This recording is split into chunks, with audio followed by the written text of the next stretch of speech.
Kan ada juga Bu yang ngomel masalah pesangon itu harusnya 30 kali, sekarang jadi 25 kali. Tapi kalau Ibu bilang kan hanya sedikit yang bayar kan gitu. Hanya Apa 7%. mereka harusnya tahu kan Bu? Bahwasanya Sebenarnya tahu. Sebenarnya tahu. Hmm.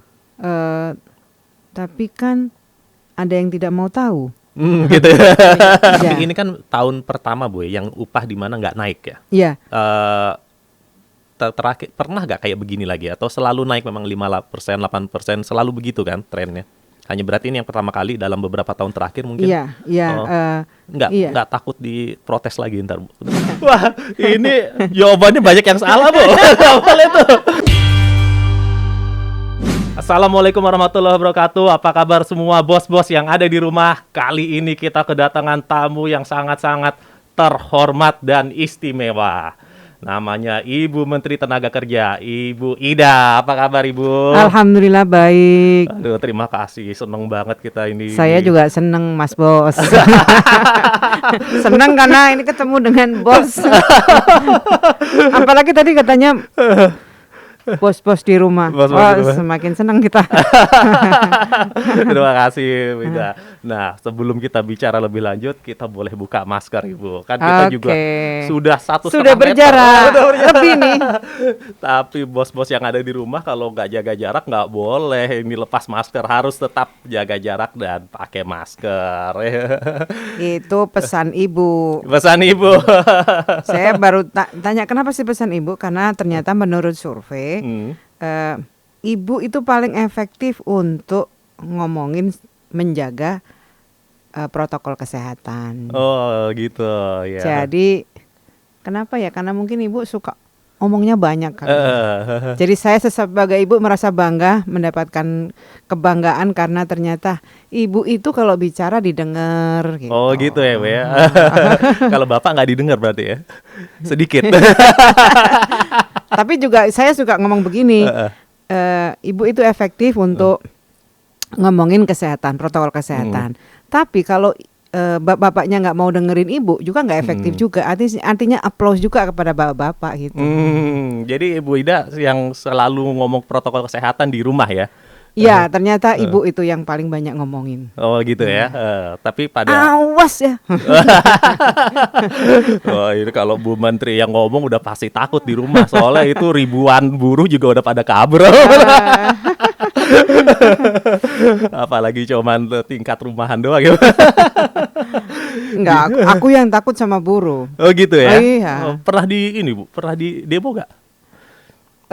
Yang kemarin Cipta Kerja ini pernah sampai ke Kemenaker juga? Sekali cuman ke Kemenaker. Saya justru ingin mengapresiasi teman-teman yang unjuk rasa kemarin. Saya lihat teman-teman buruh unjuk rasanya itu menurut saya dalam batas yang wajar dan mereka ngikutin lah anjuran pemerintah untuk menjaga jarak sih enggak ya, tapi paling tidak melakukan anarkis. Kalau menjaga jarak sih saya lihat masih banyak kerumunan. Yang pakai masker masih ada sih Bu. Iya, tapi saya lihat mereka tidak melakukan sampai anarkis gitu. Tapi jadi ada yang bakar-bakar juga tuh Bu. Pertanyaannya apakah buruh atau bukan? Sepanjang yang saya lihat, saya apresiasi nih secara khusus para teman-teman buruh yang kemarin unjuk rasa dengan tetap menjaga etika berdemo, etika berdemo dan tidak melakukan anarkis. Ya. Jadi tapi pernah juga di demo yang sekali itu Bu ya? Yang kemarin itu ya? Sempat datang ke kantor, kita ajak dialog, kemudian setelah itu sebelum jam 2 bahkan sudah meninggalkan kantor Kementerian Tenagakerjaan. Dan Ibu ngirim surat terbuka untuk mereka juga ya waktu itu? Iya, saya ngirim surat Kenapa terbuka. Bu ngirim surat terbuka itu? Saya merasa bahwa komunikasi apa lagi ya yang bisa nyampe ke teman-teman pekerja atau buruh. Saya hanya mengepil kepada teman-teman, ini pandemi masih ada. Kita belum vaksinnya masih diupayakan, belum di depan mata. Saya kira nggak ada pilihan kalau kita vaksin yang paling efektif itu ya 3M itu. Jadi jaga jarak, pakai masker, cuci tangan. Itu menurut saya vaksin yang sekarang harus kita pakai, kita gunakan. Nah dalam kondisi seperti itu saya kira saya mengajak teman-teman, ya ini kan masih COVID, apa iya kemudian menyampaikan aspirasi itu harus dengan turun jalan yang tidak menggunakan protokol kesehatan. Dan saya sih merasa bahwa aspirasinya teman-teman kita sudah maksimal mengakomodasinya dan dalam Undang-Undang Cipta Kerja. Kemarin memang ketika undang-undang itu disahkan, draft RUU itu ketika draft RUU itu disampaikan kepada pemerintah, memang pertama kali ya Februari 2020 itu memang tidak seaspiratif yang dikehendaki oleh teman-teman. Tapi begitu pemerintah Pak Jokowi memutuskan dan DPR setuju menunda klaster ketenagakerjaan, akhirnya kan kemudian kita duduk kembali, kita review. Duduk kembali itu tidak hanya teman-teman pekerja buruh, tapi dengan teman-teman pengusaha. Dari duduk kembali itulah kemudian kita memperbaiki draft RUU itu. Yang itu yang menjadi dasar DPR mengambil keputusan pada klaster ketenagakerjaan. Dan kalau ketua balegnya sampai bisa mengatakan bahwa sebenarnya 95% terakomodasi sebenarnya. Nah, waktu itu kan kita ketemu di tripartit kan kita juga sama-sama teman-teman serikat pekerja, serikat buruh yang diwakili dalam forum tripartit nasional mengatakan bahwa nggak mungkin juga 100% aspirasi itu diakomodasi. Begitu juga teman-teman pengusaha, tidak mungkin juga 100% aspirasinya itu diakomodasi. Dalam posisi yang sama-sama saling mengerti itu, saya kira DPR dan pemerintah berusaha semaksimal mungkin mendekatkan pandangan yang mungkin berbeda antara pengusaha dengan buruh pekerja. Jadi udah 95% interestnya. Itu kalau Pak Ketua Baleg menyampaikan seperti itu. Kami sih sebenarnya punya dokumen yang resmi apa sih sesungguhnya pandangan teman-teman pengusaha, teman-teman SP dan SB. Kami punya dokumentasinya dan apa hasil dari Undang-Undang Cipta Kerja. Jadi kalau membaca dengan tenang sebenarnya dengan tenang nih syaratnya. Dengan tenang insya Allah sebenarnya pemerintah sudah berusaha seakomodatif mungkin atas pandangan aspirasi kedua belah pihak itu. Ini kalau beberapa minggu terakhir kita kan selalu nontonin Ibu melakukan sosialisasi, klarifikasi gitu ya mengenai isi dari Undang-Undang Cipta Kerja mulai dari hari libur, jam kerja, istirahat, cuti panjang dan lain sebagainya. Kira-kira yang paling berat untuk mensosialisasikan itu yang kira-kira ini orang nggak ngeh gitu apa ya Bu ya? Dari isinya itu. Sebenarnya banyak kalau satu persatu banyak hoax yang diterima oleh teman-teman. Banyak misunderstanding gitu kan, mispersepsi. Jadi mulai dari pengaturan tentang PKWT, pengaturan tentang waktu kerja, waktu istirahat, pengaturan tentang pesangon PHK itu banyak sekali yang jauh dari substansi yang ada di Undang-Undang Cipta Kerja. Nah, saya juga dengar kan waktu Ibu diwawancara di Kobusier waktu itu, dibilang ini Ibu sosialisasi apa klarifikasi lah. Itu gimana sih Bu? Ya sosialisasi iya, klarifikasi iya. Kenapa klarifikasi iya? Karena ternyata juga tadi banyak masyarakat yang mendapatkan informasi yang tidak sebenarnya. Jadi ada sosialisasi iya, klarifikasi iya. Jadi dua-duanya saya lakukan. Ya, karena ada yang banyak hoax gitu, banyak misunderstanding, mispersepsi. Tapi ada yang satu hal ini Bu, apa kalau yang terkait Cipta Kerja itu mengenai sanksi itu gimana ya Bu untuk yang perusahaan yang bayar di bawah upah minimum? Iya, satu Mas Bos. Ketentuan sanksi itu kan banyak yang mengatakan undang-undang ini ompong karena tidak ada ketentuan sanksinya. Nah, ketentuan sanksi ini tetap diatur di Undang-Undang Cipta Kerja sebagaimana Undang-Undang 13 2003. Jadi sebenarnya tidaklah benar kalau undang-undang ini ompong. Beberapa norma yang mengakibatkan ketidakpatuhan maka sanksi terhadap ketidakpatuhan itu juga diatur di Undang-Undang Cipta Kerja ini. Jadi tetap ada Tetap sanksi ada. ya. Karena kan yang kemarin kita sudah dengar bicara mengenai upah minimum, PKWT, pesangon, tapi belum bicara terkait, belum pernah dengar paling tidak saya ya Bu ya, maaf kalau belum terkait sanksi itu juga. Dan tentang PHK bagaimana Bu ya? Yang kalau nggak salah dulu perusahaan katanya ini lagi, mungkin saya juga termakan mispersepsi atau misunderstanding bahwa perusahaan susah untuk mem-PHK gitu. Dan sekarang ada satu pasal yang dipersepsikan lebih mudah untuk mem-PHK-kan orang. Yang pertama nih, syarat-syarat PHK itu tetap mengacu Undang-Undang 13 2003. Berarti yang dulu ya. Dan itu dan termasuk juga putusan Mahkamah Konstitusi. Jadi dan di situ juga di Undang-Undang Cipta Kerja ini mengadopsi ketentuan yang ada di Undang-Undang 13 2003 berkaitan dengan peran serikat pekerja. Jadi ada tahapan-tahapan yang harus dilalui ketika harus melakukan PHK. Dan itu melibatkan serikat pekerja di masing-masing jika memang perusahaan tersebut ada serikat pekerjanya. Jika tidak, maka pemberitahuannya kepada pekerjanya secara langsung. Jadi tidak bisa pengusaha itu melakukan PHK secara sepihak. Nah, itu juga aspirasinya teman-teman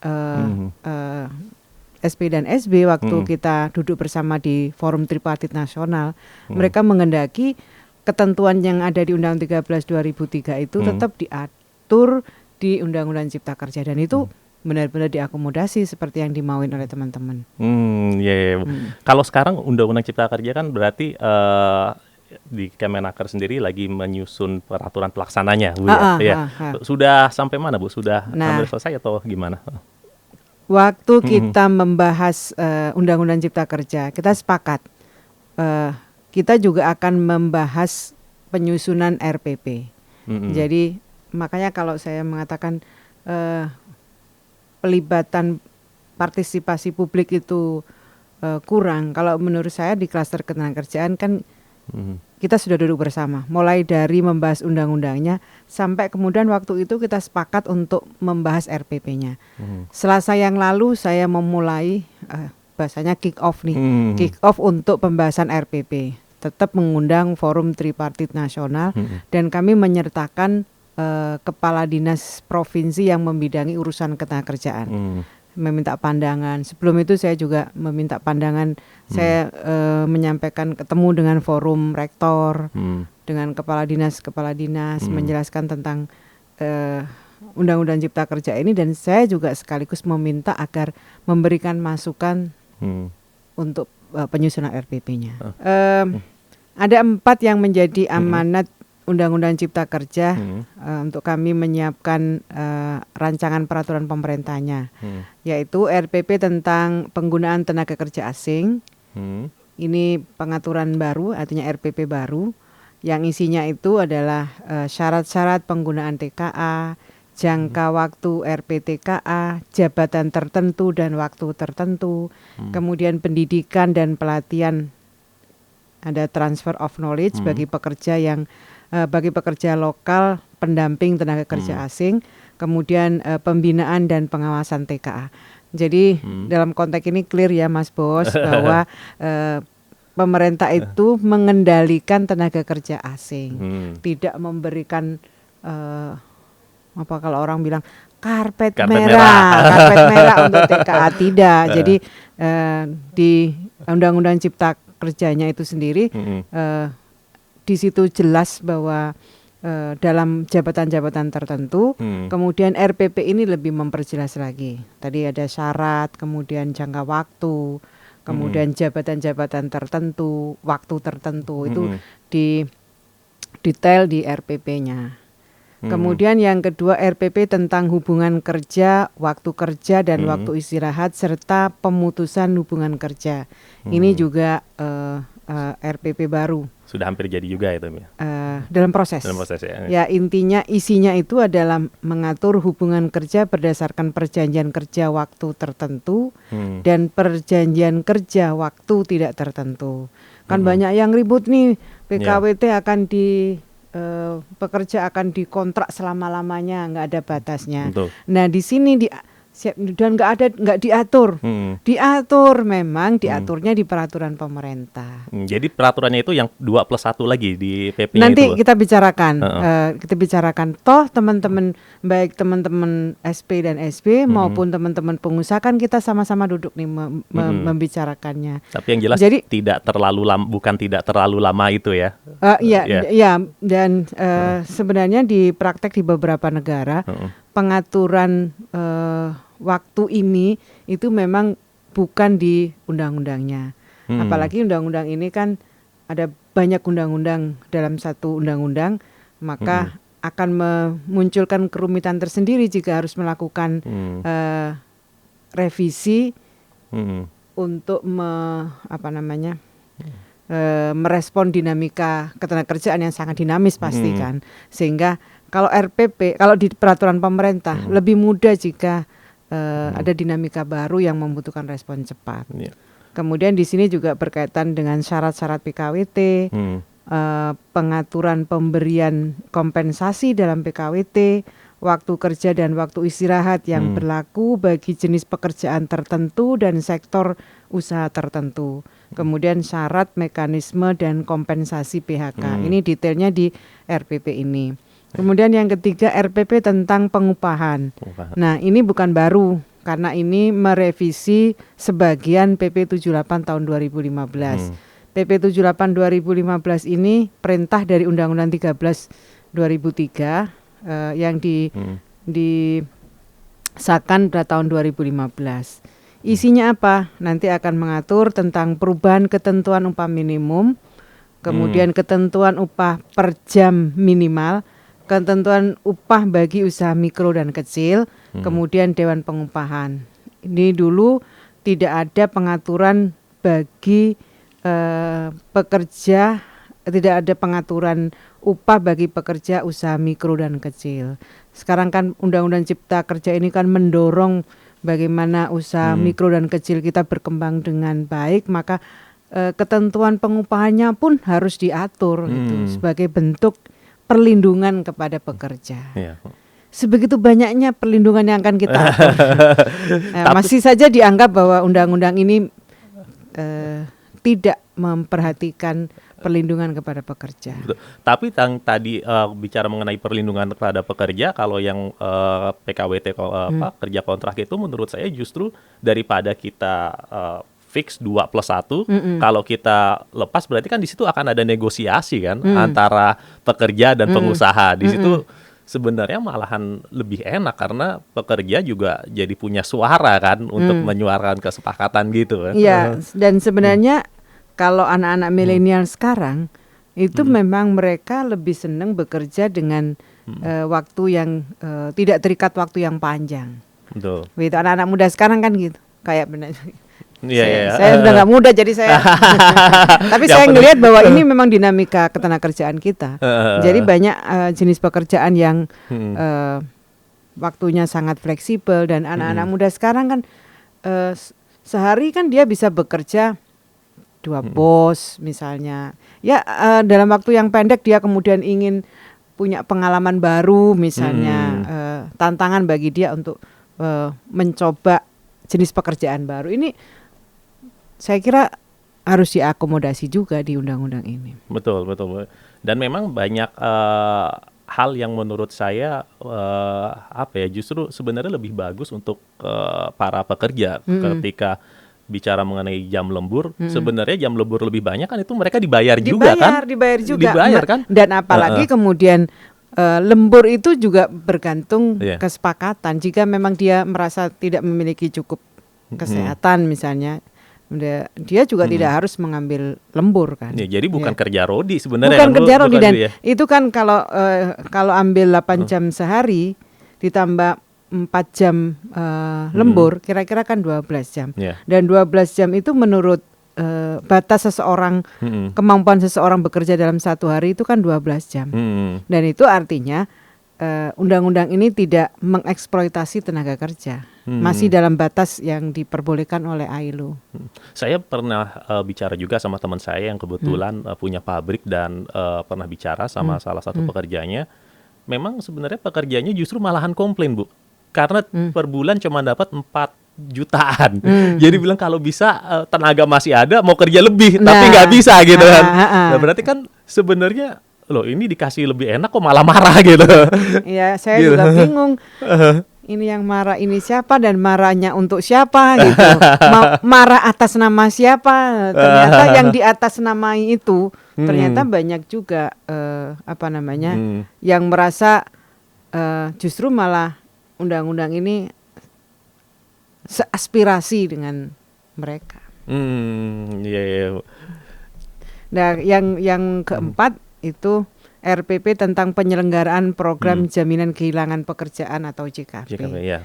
Ini kan satu bentuk perlindungan sosial baru. Betul, ya. Yang kita tidak punya di Undang-Undang 13 2003. Jadi kalau di undang-undang yang lama memang pesangon PHK memang cukup tinggi kan nilainya, tapi pada prakteknya tidak seindah di atas kertas itu. Prakteknya kan hanya sekitar 2019 ya, hanya sekitar 7% yang mengikuti ketentuan Undang-Undang 13 2003. Selebihnya ada 27% yang mengikuti kesepakatan tapi di bawah ketentuan Undang-Undang 13 2003. Yang selebihnya yang lain mereka tidak mengikuti ketentuan Undang-Undang 13 2003. Oh, itu masalah artinya pesangon sama iya, pesangon itu ya. Nah, di Undang-Undang Cipta Kerja kan kita ingin memberikan memastikan haknya itu diterima oleh pekerja atau buruh dengan memperkenalkan satu jaminan perlindungan baru, yaitu jaminan kehilangan pekerjaan. Di situ ada 3 manfaat yang diperoleh dari pekerja atau buruh. Ada cash benefit, kemudian ada vocational training, dan ada akses penempatan. Jadi kita kembalikan filosofi pesangon itu, bahwa dia cukup sangu, cukup bekal untuk mencari pekerjaan baru, dan dia memiliki kesempatan untuk meningkatkan kompetensi dia melalui pelatihan vokasi, dan yang paling penting dibutuhkan adalah akses pasar kerja yang dia bisa dapatkan. Sehingga ketika dia PHK yang membutuhkan dia untuk reskilling atau upskilling, maka ada kesempatan untuk itu. Dan yang paling penting juga ada akses pasar kerja yang bisa diakses oleh teman-teman yang mengalami PHK. Karena ini pekerjaan sangat serius, Mas Bos. Kenapa? Karena kita ini punya tantangan. Angkatan kerja kita itu kan didominasi oleh mereka yang tingkat pendidikannya SMP ke bawah. Dalam kondisi revolusi industri 4.0 akan banyak terjadi pekerjaan-pekerjaan yang hilang akibat otomasi. Nah, kalau kita tidak bekali mereka dengan kesempatan untuk mendapatkan pelatihan, maka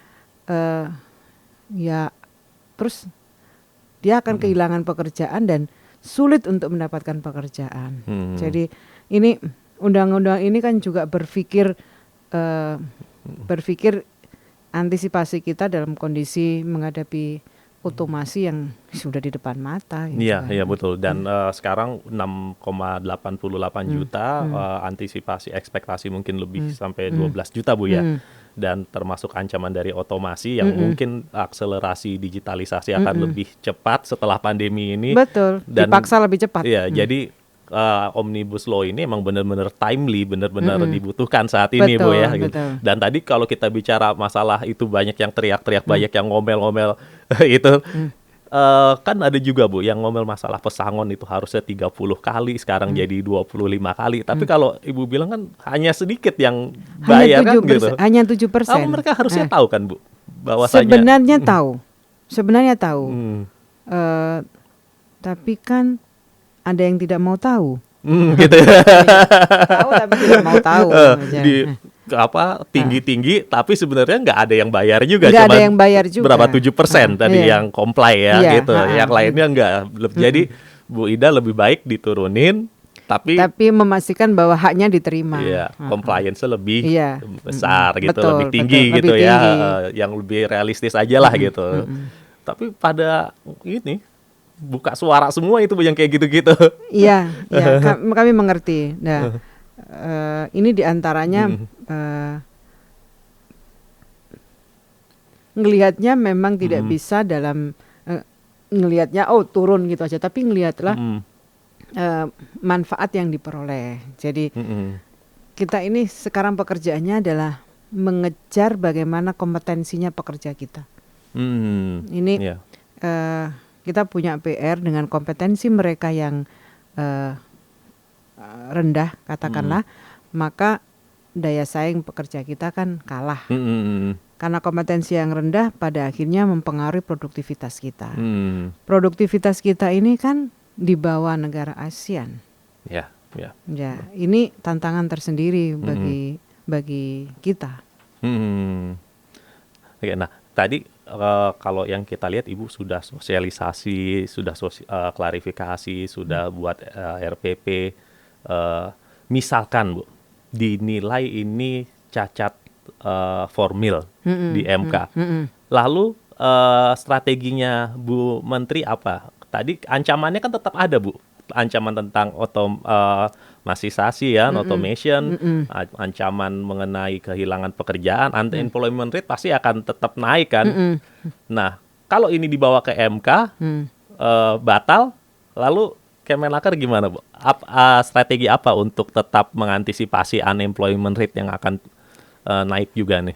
Ya, Pak Presiden pada paruh kedua pemerintahan beliau kan konsentrasi pada penguatan sumber daya manusia dengan melakukan pendidikan dan pelatihan vokasi. Saya kira pelatihan vokasi menjadi saya kok jalan pintas nggak enak, menjadi pilihan untuk mempercepat atau mengakselerasi peningkatan kompetensi tersebut. Karena tadi akan banyak pekerjaan yang hilang. Kan kita juga tidak bisa memaksa mereka yang tingkatan pendidikannya SD, SMP untuk mereka sekolah lagi, kan nggak mungkin. Pilihannya adalah melakukan pelatihan vokasi. Jadi tentu kami akan bekerja sama, tidak bisa kerja sendiri, harus kolaborasi dengan dunia industri. Karena dunia industri lah yang tahu kebutuhannya. Kami menyiapkan bagaimana yang kita latih ini bisa diterima di pasar kerja. Nggak bisa, harus kolaborasi antara pemerintah dengan swasta. Dan itu saya juga berharap teman-teman swasta juga menjadikan kompetensi itu sebagai jalan untuk mencapai kesejahteraan buruh. Saya kira kita sekarang isunya harus diarahkan bagaimana mencapai kesejahteraan itu dimulai dari kompetensi. Saya yakin kalau kompetensinya para pekerja kita semakin baik, maka kesejahteraannya secara otomatis akan terdongkrak. Perusahaan akan dengan senang hati menaikkan upah karena memang ternyata dengan kompetensi yang baik produktivitasnya akan naik. Tapi ngomongin upah kan Ibu Ida baru ngeluarin surat edaran upah minimum nggak naik ya. Gimana Bu? Kenapa Bu? Kondisi sekarang kondisi yang tidak normal.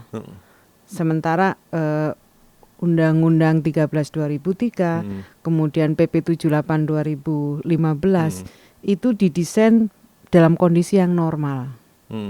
Nah, kondisi normal. Semua kita kan tidak memperkirakan akan terjadi pandemi seperti ini. Semua tidak memperkirakan. Negara kayak Amerika aja nggak memprediksi akan terjadi pandemi COVID semacam ini. Nah, PP 78 itu tidak diproyeksikan mengatasi kondisi pandemi seperti ini. Dalam situasi yang sulit ini, saya kira harus ada jalan tengah yang bisa keberlangsungan usahanya jalan, tapi memperhatikan dengan sungguh-sungguh perlindungan pengupahannya.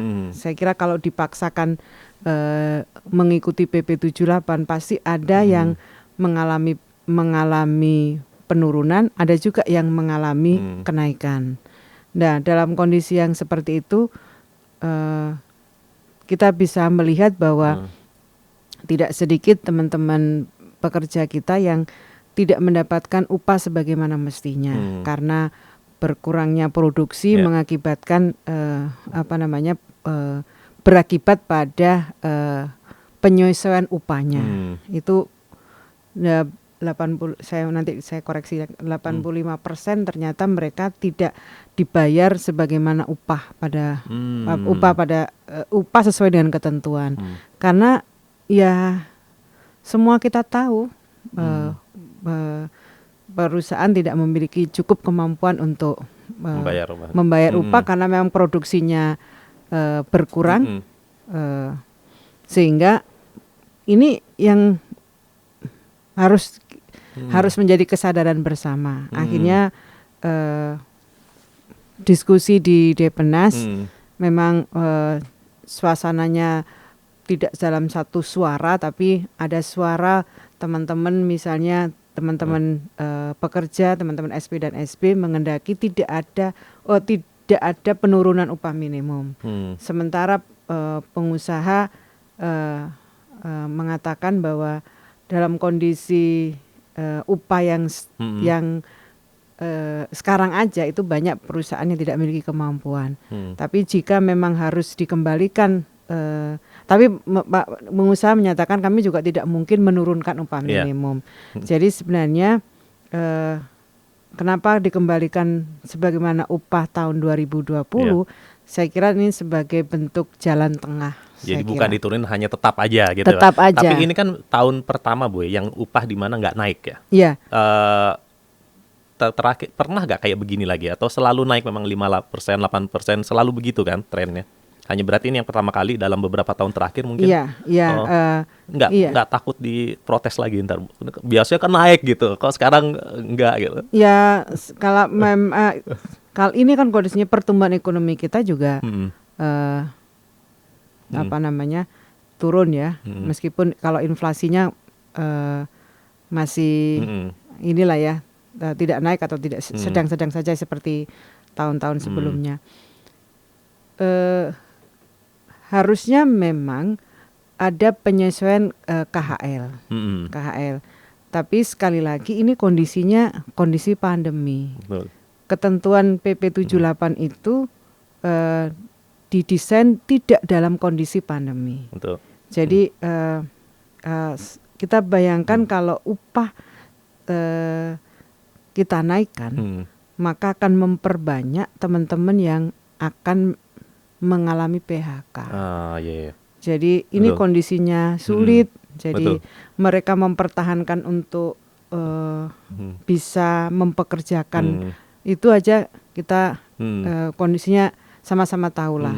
Saya kira teman-teman saya juga teman-teman pekerja juga melihat kondisi itu. Tapi yang jelas itu Ibu berani banget, belum tentu menteri-menteri berani kayak gitu loh Bu. Biasanya naik upah, sekarang upahnya diam aja gitu. Sama 2020. Ya, teman-teman yang saya dengarkan yang penting tidak turun. Meskipun kalau naik memang ada yang masih sependapat. Ini tidak turun aja kondisinya udah banyak PHK. Iya, betul. Banyak PHK, apalagi kalau kondisinya kita naikkan. Ini sesuatunya memang tidak gampang, tapi ini adalah jalan tengah yang kita ambil, yang sebenarnya saya mau jelaskan, upah minimum ini akan ditetapkan oleh gubernur. Cuman kami menyampaikan bahwa dalam kondisi pandemi seperti ini memang harus ada win-win solution yang harus kita berikan. Dan Ibu juga kan punya strategi lain kan, walaupun upah minimum tidak naik, tapi memberikan sesuatu lagi kan. Saya mau sambung itu. Memang upah tidak naik, tapi kan ada bantalan sosialnya. Jadi pemerintah memberikan tetap ini sudah berjalan, kita memberikan subsidi upah atau gaji kepada para pekerja. Artinya memang tidak naik, tapi kan pemerintah memberikan subsidi, ada gaji mekanisme atau lain upah, gitu, ada Bu, ya. mekanisme Iya. lain. Artinya dengan kata lain, meskipun tidak naik, tapi kan sejatinya naik, kan ada subsidi yang diambil dari uangnya pemerintah. Iya, selama 4 bulan ya Ibu ya. Selama 4 bulan ya. ya. Dan tentu kita akan mempertimbangkan dengan baik untuk 2021. Jadi upah minimum tetap nggak naik 8%, tetapi ada mekanisme lain seperti BLT, BPJS Ketenagakerjaan itu ya, bantuan subsidi upah. Subsidi upah 600.000. Nah, Apa? 600.000 ya? 600.000 per bulan. Ini untuk teman-teman 4 juga bulan. harus melihat gitu, harus melihat menjadi satu kesatuan kebijakan. Kok berani sih nggak naikkan? Ya kan pemerintah sudah menaikkan dalam bentuk yang lain, dengan dalam bentuk subsidi gaji atau upah tersebut. Ya. Untuk nyantai-nyantai sedikit, saya mau ada kuis sedikit. Bisa jawab nggak ya? Buat Bu Ida. Saya takut saya nggak bisa jawab. Tapi kuisnya pertanyaannya gampang, tapi harus Jawabannya jawabnya yang sulit. jawabannya harus cepat, nggak bisa mikir satu kata. Oke. Satu kata. Ada bocorannya nggak sebelumnya? Enggak. Satu kata. Coba mendeskripsikan foto ini dengan satu kata. Kelamaan, Bu. Itu udah kalah itu. Kalah saya. Tidak ada kata berarti. Saya setuju. Tidak ada kata. Tidak ada kata tuh 3 kata loh, Bu. Oke, nah sekarang satu kata untuk yang ini. How? How? Sahabat. Sahabat. Oke. Satu kata, cepat. Sahabat. Waduh. Itu nggak aci, Bu. Nggak bisa Jadi, jawabannya sama itu. Pekerja dan pengusaha adalah sahabat. Oh. Atau kalau mau saudara dah. Nggak Saudara boleh kembar. jawabannya sama, Bu. Loh, kalau saya nggak sama nanti dikira wah Gitu. ini berat sebelah ini. Yang ini lebih cepat lagi, Bu. Satu kata. Opung. Wah. Aduh. Nah, sekarang pilih yang mana, Bu? Kanan atau kiri? Ya. Sini. Dua-duanya punya arti. Wah, ini jawabannya banyak yang salah, Bu. Nggak valid tuh. Nggak valid jawabannya. Nggak valid. Nah, kalau yang ini, kanan apa kiri, Bu? Kanan. Kanan. Oke. Oke, kalau gitu. Loh, kalau nanti- saya milih yang kiri balik lagi balik jadi lagi. DPR. Tapi Bu Ida udah 20 tahun ya di DPR RI ya? Lebih? 18 tahun. 18 tahun? Dari 99 berakhir 2018. Harusnya kan berakhir 2019 ya. Jadi saya keluar duluan 2018. Oh, nah tapi Jadi 20 tahun ya bener ya. 20 tahun. ya terkait Hampir. yang gambar ini juga mau tanya, Bu. Ibu calon di Jawa Tengah, tapi dulu dapilnya Jawa Timur. Betul. Lah kok bisa begitu? Jawa Tengah rumah kedua. Mertua saya di Jawa Tengah. Oh, gitu Suami ya. saya Jawa Tengah. Oh, Jawa Timur ibu saya. Kalau di Jawa Tengah kan mertua, Jawa Timur ibu saya. jadi dua-duanya. Dua-duanya punya Oh, tempat. Iya, tapi jawabannya itu salah tadi, Bu. Aduh. Tapi ini loh, Bu Ida nih hebat juga. Kalau nggak salah waktu survei sama Pak Sudirman Said 2 bulan sebelumnya masih 10%, 15%, Bu ya. Ya Langsung kami bisa. diprediksi itu paling banyak 15 lah dapat suaranya Tapi itu. bisa sampai 43% waktu itu ya. Iya, Apa? 42. 42. Nah, Pak Ganjar dari 70 turun ya kalau nggak salah ya. Resepnya apa, Bu? Gimana itu? Bapak kan dapilnya beda. Itu dari sana ke sini gitu. Iya. Gimana, Bu? Apa ada jurus-jurus tertentu atau apa ya jurusnya? Aduh.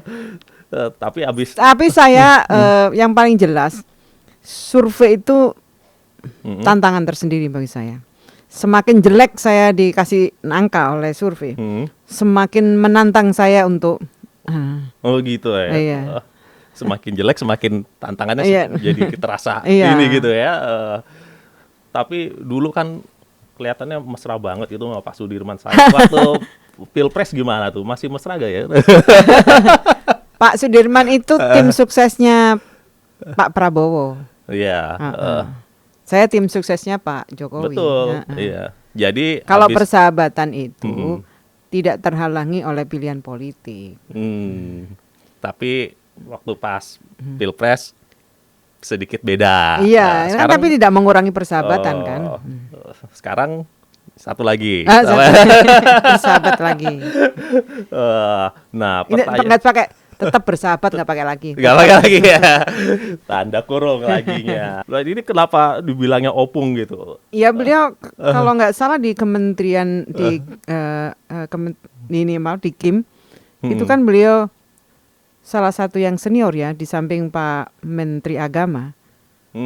Jadi Dipanggilnya opung. Iya. Saya ke generasi saya mungkin ke beliau generasinya opung lah. Oke, Bu, kembali lagi sedikit kita berbincang-bincang. Ini kan udah setahun pemerintahan Pak Presiden. Bu Ida sudah setahun di situ. Pesan Presiden waktu itu pertama kali apa sih, Bu, kepada Bu Ida, dan selama setahun ini apa yang sudah dicapai Bu Ida terkait pesan yang diberikan atau arahan yang diberikan beliau pada Oktober yang lalu? Oktober lalu beliau menyampaikan tentang peningkatan kompetensi. Peningkatan kompetensi, pemerintah akan fokus, tadi saya nyampaikan di depan, fokus pada penguatan sumber daya manusia melalui pendidikan dan pelatihan vokasi. Dan karena kita akan dapat bonus demografi, maka sangatlah tepat kalau Bapak Presiden menjadikan sumber daya manusia itu, penguatan sumber daya manusia itu menjadi prioritas. Dan kalau kita punya tanggungan, sebenarnya angka pengangguran kita ini Februari 2020 itu turun sebenarnya dari 2019. 2019 itu pengangguran kita 7.050.000. Ya. 2020 per Februari 6,88 ya sudah turun sebenarnya. Tapi kan artinya meskipun turun, tapi kan kemudian ada pandemi yang menjadi bebannya menjadi cukup tinggi. Nah, problem kita yang bekerja itu adalah mereka tingkat pendidikannya SMP ke bawah. Sementara yang menganggur itu dengan tingkat pendidikan yang lebih bagus, SMK itu cukup tinggi nilainya. Oleh karena itu, karena dengan yang bekerja pendidikannya SMP ke bawah, maka pemerintah harus benar-benar konsentrasi untuk meningkatkan kompetensinya. Salah satu program yang waktu itu diantara yang akan didorong oleh pemerintah adalah program Kartu Prakerja. Program Kartu Prakerja itu kalau kondisinya normal diharapkan setiap tahunnya akan mampu meningkatkan kompetensi 2 juta para penganggur atau pekerja yang membutuhkan peningkatan kompetensi. Itu kalau misalnya di setiap setahun 2 juta, dalam waktu 5 tahun kira-kira 10 juta. Itu berarti bisa menyelesaikan meningkatkan kompetensinya para pekerja yang nganggur atau mereka yang bekerja tapi membutuhkan peningkatan kompetensi. Jadi di luar itu program yang harus terus kami lakukan adalah secara reguler melakukan pelatihan-pelatihan peningkatan kompetensi di Kementerian Ketenagakerjaan. Jadi dilihat dari itu, maka anggaran di Kementerian Ketenagakerjaan itu mayoritasnya 70% lebih itu untuk peningkatan kompetensi. Karena itu maka bagi kami upaya mensejahterakan buruh itu pintunya adalah melalui peningkatan kompetensi. Dan sudah sejauh mana kira-kira Ibu di kementerian ini? Ya, yang kami lakukan diantaranya adalah melakukan revitalisasi melalui program 3R, revitalisasi, reorientasi dan rebranding terhadap BLK kita. BLK kita ini pelatihan yang kita lakukan harus menyesuaikan dengan kebutuhan pasarnya, menyesuaikan dengan demand-nya. Kami juga melakukan pendekatan pelayanan pelatihan kepada komunitas. Sampai 2019 kita membangun 1.100 BLK komunitas. Ini adalah upaya kami, kalau pakai bahasa jemput bola, mendekatkan kepada komunitas. Dan tahun 2020 ini kita akan bangun 1.000 lagi. Jadi mudah-mudahan 2020 ini kita akan punya 2.113 BLK komunitas. Kemudian kita juga akan memaksimalkan keterlibatan swasta.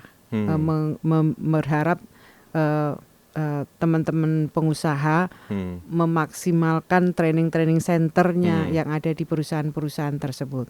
Ini pekerjaan yang harus dikeroyok oleh semua stakeholder ketenagakerjaan. Jadi Ibu sudah merasa puas dengan kinerja kementerian di bawah Ibu ini ya? Tidak puas tentu, karena apa? Mulai berapa bulan bekerja kita mengalami pandemi. Banyak hal yang kita cita-citakan secara ideal mengalami tidak seideal yang kita rencanakan. Misalnya kami harus melakukan refocusing, pelatihan-pelatihan tidak bisa kita lakukan dengan maksimal karena harus melakukan PSBB, harus melakukan physical distancing, kami harus merubah memblended training yang ada. Sekarang tidak cukup dengan pelatihan-pelatihan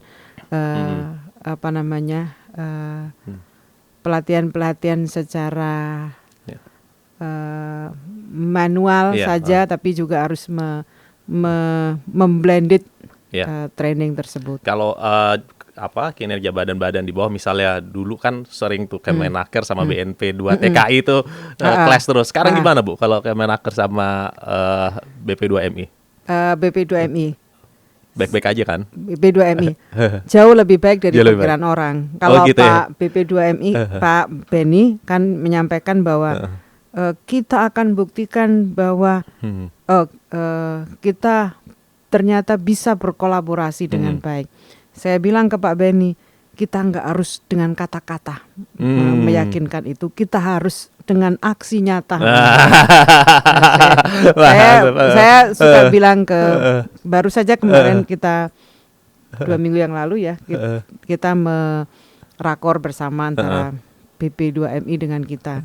Malah saya minta ke teman-teman di Dirjen Bina Penta sama Pak Beni, secara berkala kita harus melakukan rakor lah antara Kementerian Ketenagakerjaan dengan BP2MI.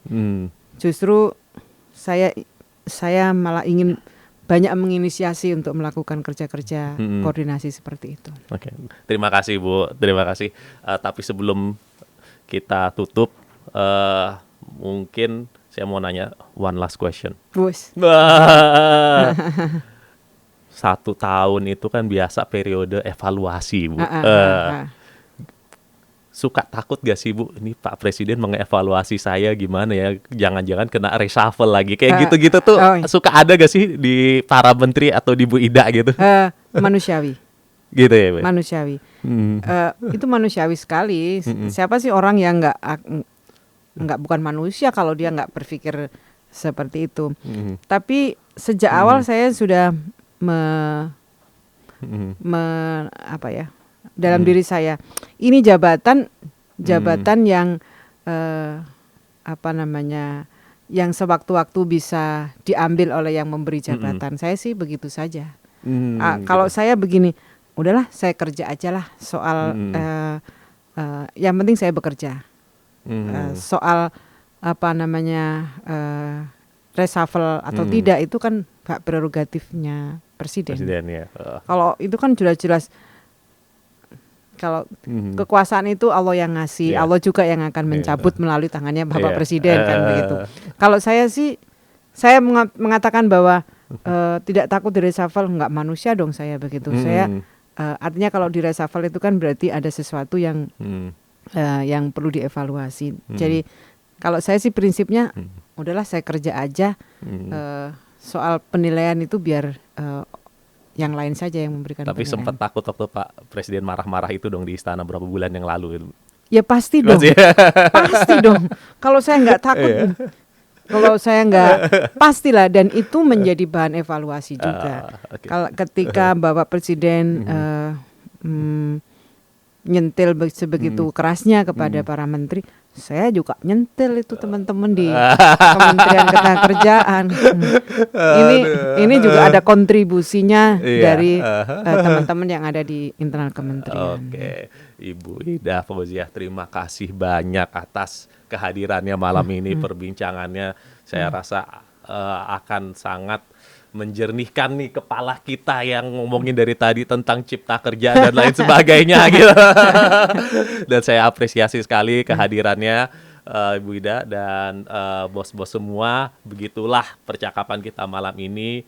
Semoga kita bisa ketemu lagi sama Ibu Menteri dan semoga Bu Menteri diberi kesuksesan dan kekuatan untuk menjalankan tugas 4 tahun ke depan. Amin. Terima kasih Mas Bob. Saya juga kebanggaan bisa hadir di sini, apalagi ketemu dengan Bapak. Di sini ada Bapak saya. Makanya. Beliau Menteri Ketenagakerjaan juga. Coba dilihat itu disorot tuh. Nah. Saya sangat bangga. Ini brilian. Semua jawaban tulus dan apa adanya dan sangat cerdas. Saya bangga Menteri pengganti saya. Saya pernah jadi Menterinya kata beliau, saya penerusnya. Oke, Ibu Ida, terima kasih. Saya juga terima kasih bisa hadir di sini, bisa berbagi cerita tentang Undang-Undang Cipta Kerja. Semakin banyak masyarakat yang mengerti dan memahami dengan tenang. Kalau saya sih bilangnya memahami dan tenang, mudah-mudahan bisa juga mentenangkan suasana. Terima kasih, terima kasih sharingnya dan kita support terus dan kita dukung terus Ibu Menteri. Wassalamualaikum warahmatullahi wabarakatuh. Sampai ketemu lagi.